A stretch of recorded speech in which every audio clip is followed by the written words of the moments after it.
Okay, so next thing you gotta do is you gotta get one of these. This one came with the kit. Looks exactly like this.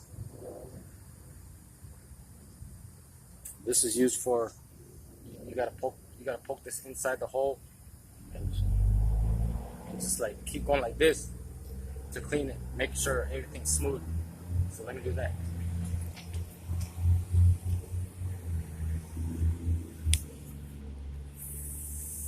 Find the hole, poke it in,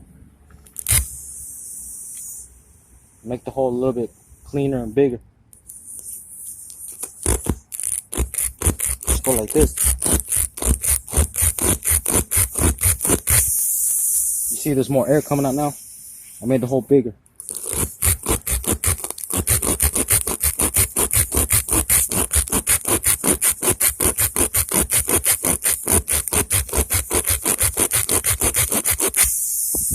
Okay, so once you do that, then you prepare the plug.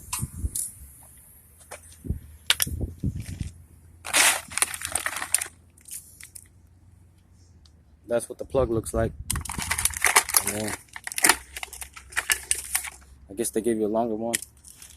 This is the tool you use to insert the plug. You just put the plug inside here, just like when you're sewing some clothes. Just put it inside this hole in the middle, and then you just poke it inside the tire, and then you pull it out really fast, and then the plug stays in there because there's a little slot at the end right here. So you poke this in about like 3/4. Well, it says in there, and it says about like 2/3 of the way in, and then pull it out.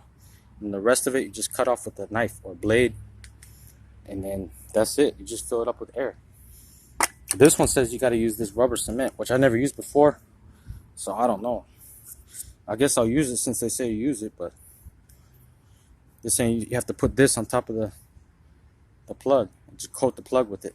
So let me do that.